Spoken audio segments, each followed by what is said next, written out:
I grew up in Newport Beach, California, where for those of you who've seen The Housewives or watched the OC, it is a place with a lot of beautiful people, a lot of affluence. Growing up, I felt the expectation of me was to be a success by getting married and having really cute babies. And that was my #1 job. At 24, I did exactly that, got engaged. It took me a while to really understand and navigate that I could go against the grain on that expectation. Ended up calling my wedding off 2 weeks before, realized it wasn't the right path for me. Fast forward 10 years, I still haven't met the right person. I've been excited about my career, excited about traveling, dating, doing all sorts of things that somebody in their 30s is not expected to want to still do all these things.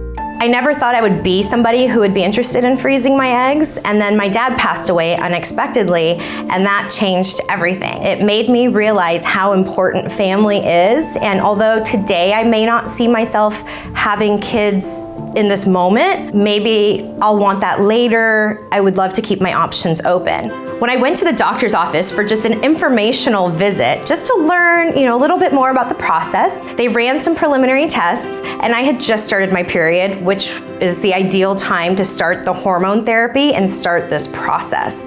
So with the test results, provided those were okay, which they were, they wanted to go ahead and start my hormone therapy if I was on board. I was actually a little bit more excited about it than I thought that I would be. And through the tests, we did my first ultrasound. He showed me, these are your ovaries, this is where the baby would grow. And it was the first time in my entire life that I felt any kind of ping of maternal stuff. It just so happened to be that now is the time and my body was ready.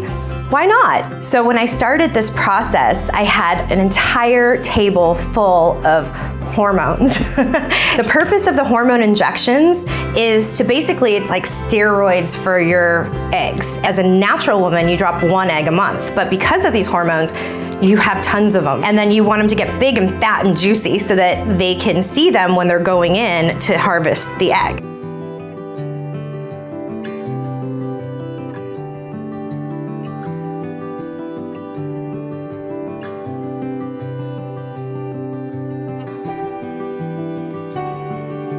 Then it's the last 30 hours when they say, okay, now you're ready to go. That's when you get the trigger shot, and that was pretty intense. So pull down the pants, look in the mirror, and they teach you, you have to inject yourself so hard that it goes behind the muscle, and they tell you as you check it, if there's blood, that it's not far enough, so you have to push it out and do it again. So thank God I got it on the first try. So the trigger shot then will start the process of getting the follicles ready and the eggs ready for retrieval. 30 hours later, show up at the doctor's office, and they put me to sleep, they go up inside me, and they broke the follicles to suction out the eggs, and the eggs are immediately frozen. The process itself is very quick. The procedure took maybe 20 minutes. The doctor predicted that I would have 12 to 14 eggs at the end of this process that they could harvest. Out of those eggs, they say 1 out of every 4, count on those being viable. I ended up having 20 eggs,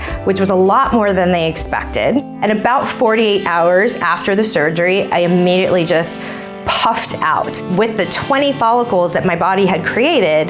As the doctor goes in there to retrieve the eggs, they basically puncture each follicle and then suck out this little microscopic egg. Well, all that fluid around that egg now has to go somewhere. It was the most frustrating time ever. Being a woman that it has curves and has always been conscious of what am I eating and am I exercising and am I losing weight, am I gaining weight? I was put in a position where my body was constantly gaining weight, even though I wasn't eating, I wasn't drinking, I couldn't even have water, and yet I'm gaining weight. It sucked. It was absolutely terrible.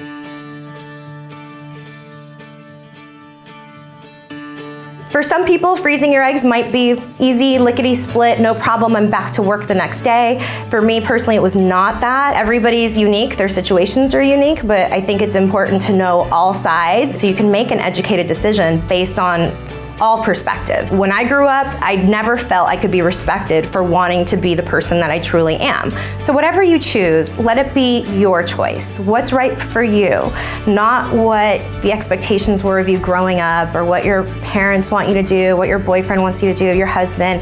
It's you. You have to have the best relationship with yourself.